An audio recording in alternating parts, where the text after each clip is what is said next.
Oh, yes, and that brings us to our big talk of the day. Joining us now from PhillyInfluencer.com, Sean Brace. Good morning, as always, Sean. Good morning. How's everybody doing? Good. All right, so how much confidence do you have in Howie Roseman right now?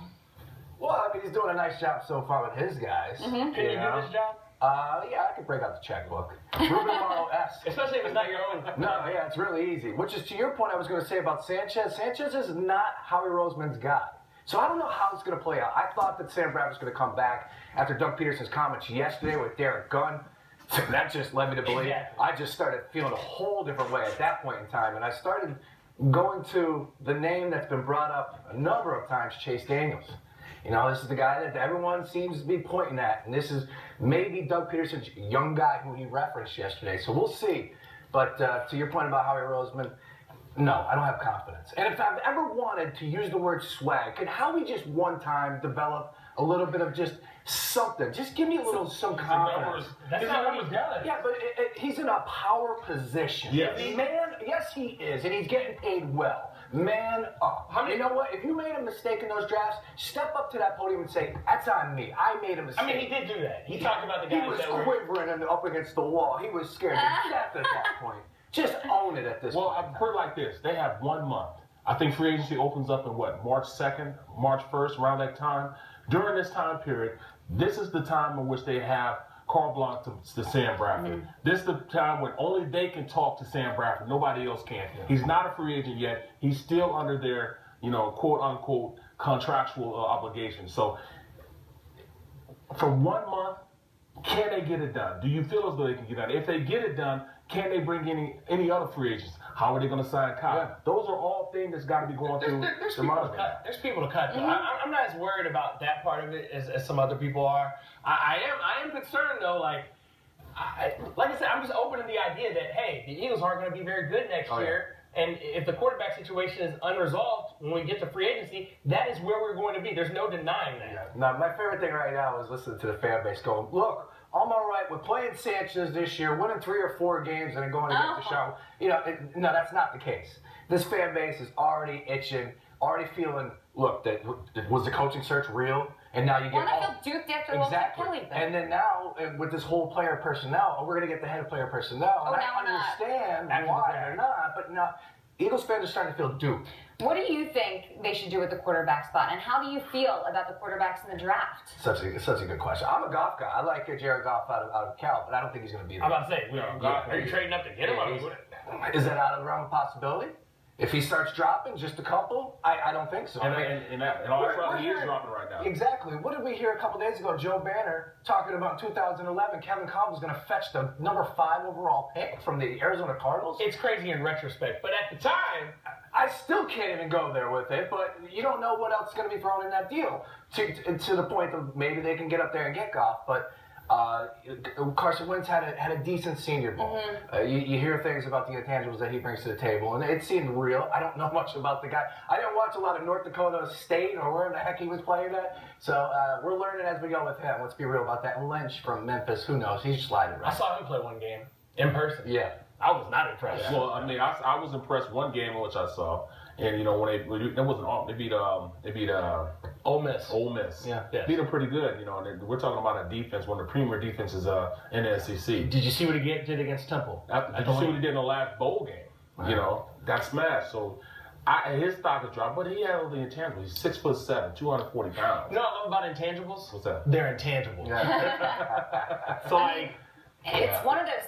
There's no Marcus Mariota in this draft. There's no big name quarterbacks right now. So that's just where I'm stuck because as you probably just heard us talking about, I feel like with Doug Peterson's background, especially here in Philadelphia that year when he was quarterback, I feel like they would easily go the route of bringing someone young in and letting Sanchez, be at the helm for a while. But that scares me. Well, here's the thing I ask. You look at who his quarterback was last season. And if you remember back, there were times where people thought, okay, Alex Smith is nothing more than a game manager. He's very pedestrian. Yeah. But you know what? With that quote-unquote pedestrian quarterback, they did some things. So, hold on. How good do you think Alex Smith is? No, I don't think Alex Smith is good at all. But I'm saying. But that's not what wins championships these days. You know, at the bottom line and at the end of the day, your defense wins championship. I won a Super Bowl because we have the best defense in the league. You look at the two teams right now that are in the league. Yes, they have great quarterbacks, but their defense has won more games than not. Okay, so when you look at the Chiefs and how they bowed out of the playoffs, that wasn't on Alex Smith, great. That was because they were out here fumbling footballs. Absolutely. So it comes with them not executing on that side of the ball. So are we putting too much on the quarterbacks? Is what I'm saying. No, I still think that the top teams still have great quarterbacks. Yeah, you have to have good quarterbacks. That goes unsaid. Look at the report that came out yesterday. This is how bad we're starting for talent at the quarterback position. The LA Rams were talking about bringing Peyton Manning in. The guy has to have a hip replacement. That was reported yesterday, and the LA Rams are like, we still want to talk to you after Of course this they do. They're desperate. Yeah, well, I mean, that tells you how bad the state of quarterback play is as well. We need Mariotas and Winstons to come into this league. That's All for right, sure. you know what else we need? We need a game. You want to play a game with I us? love games. All Love right, games. let's do that. This is one of our favorites. Would you rather? So we're going to give you two options, and you have to pick just one. I can't You wanna pick start it between off, Marshall and Barrett. I just can't do it. I can't do it. Package deal. You want to start it off, Marshall? All right, Sam Bradford or Brock Osweiler? Wow. Brock Osweiler. Really? Yeah, give me Brock. He showed me a little bit. Look, he beat the Patriots. He had a good game there, Mile High. I like Brock. This next one's going to be good. All right, so Fletcher Cox or a healthy Joel Embiid? That's easy for me, Joel Embiid all day. Wow, That's not even a question. Yeah, Joel he's right. Embiid. He's right. If Joel Embiid is healthy, we are talking about a cornerstone for the franchise. We're talking about championships. If Joel Embiid is healthy across the board, and we don't have to second guess, is this guy going to get out on the floor and help us out this year? Give me Joel Embiid all day. He is a freak. All right, look at this. It's also a five. Look at this. GM Howie Roseman or Sam Hinkie?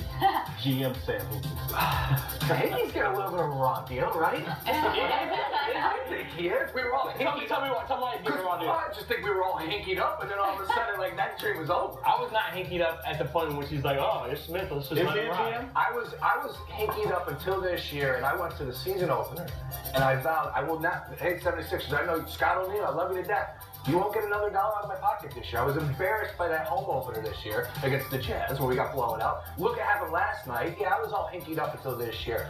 GM, to answer your question, give me hinky. Okay, all right. Super Bowl commercials or the game itself? Game itself. I am so excited for this game. I know that a lot of people feel like that we're missing something. We want that Belichick. We want that Brady. We can't I'm hate excited to watch a lot of Cam people are saying that because there's no hate going on this weekend. That's why. There's some hate out there. I would argue there's some hate out there. There's some hate out there. There's some hate out I know where you're from. There is hate out there. I get that. But I will say that I think people are like missing that there's evil in this Super Bowl and it's lacking a little something. But Super Bowl game all day over the commercial. I don't know. I don't think it's lacking now. I'm just going to pause the game for a second here because you've got potentially the storybook ending, right, when you're talking about Manning. Sure. But then you also have the beginning of the storybook of Cam Newton. I mean, this was his breakout season. Wow, that's This a great is way his to say it too. I do not feel this way, but I just feel like as you listen to the sports talk radio and you get the comments on social media, never take your cues from sports talk radio. That's your problem right there. That's what you get. Yeah. What about the games around the game? Would you rather Bud Bowl or Puppy Bowl? Bud Bowl. Really? Yeah. Oh, that's awful. Bud Bowl. That's an awful choice by you. With the grass. That's an awful choice by you. Are you kidding me? No, wait. Is Harry Callis on the call? No, he's not. If Harry Callis is on the call, then I would go Puppy Bowl. But he's no longer there. Give me Bud Bowl all day. That's a great graphic by you guys. And of course, I got to round it all up because this is my specialty on the Super Bowl game.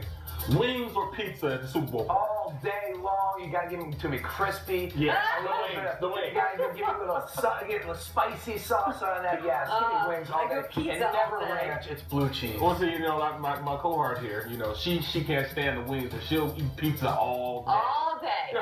I already had tomato pie this morning. Tomato pie. That's my favorite thing about you morning people. You guys be eating lasagna at 7:25 in the You should morning. see later in the show what we got cooking up. It's real. That Smell was it a now. tease right there. I believe it. Yeah. So before we let you go, we want to get back to our question of the day presented by Dunkin' Donuts. Sarah has a few responses from our social center, and I get your take on this, Sean. Yeah, Sean, I could not be more disappointed in you to not pick Puppy Bowl. Are you not an American? I mean, come on. We have to talk after. That's along gender lines. That really is. That's going to be along gender lines. No, That has nothing to do with gender. But anyway, it's Throwback Thursday, guys. So this morning we've been asking our followers on Twitter and Facebook, what's your top Super Bowl memory of all time? And here's one from @Ruin Today, when the Bills' Thurman Thomas couldn't find his helmet for the first series. From Joe on Facebook, Ron Jaworski killing me slowly with his interceptions against the Raiders. Oh, man, come on now. Leave my boy Jaws alone. And Jeff on Twitter, Joe Montana's game-winning drive against the Bengals. And, all right, Brace, you have a chance to make it up. Do you have a good Super Bowl memory to share? I'm not going to make it up. I'm not going to earn points here because this is a tough one. But I don't understand how you can talk about Super Bowl history and talk about one play and not go to David Tyree, the helmet catch. That's what I said earlier. It was third down and long. If Eli gets sacked, the game's basically over. He escapes. The play should have been possibly called dead. They allowed it to go. Throws it up. I mean, just a complete Hail Mary. And how does Tyree pull it over Rodney Harrison? By one hand on his helmet. That was the play of the Super Bowl, and as far as I'm concerned, in Super Bowl history. The best part is Tyree was like out of the league like a year later. Yeah, so, he was. So I think he caught a touchdown pass in that game as well. Yeah, so like his 15 minutes of fame, but that's a good 15 minutes. Oh, yeah. He can ride For that sure. since then, too. I'm He sure. can ride. I'm sure. Sean, good to see you. Great to see As you always, guys. thanks for Yes. joining us. Yes. All right, just ahead in our next half hour, we are throwing it back to the 70s and 80s with two very special guests joining us here in studio. It's all about the pucks. Oh yeah, you're watching Breakfast on Broad, presented by Virtua. It is 7:22. Time for a check of the forecast with our sister station, NBC 10.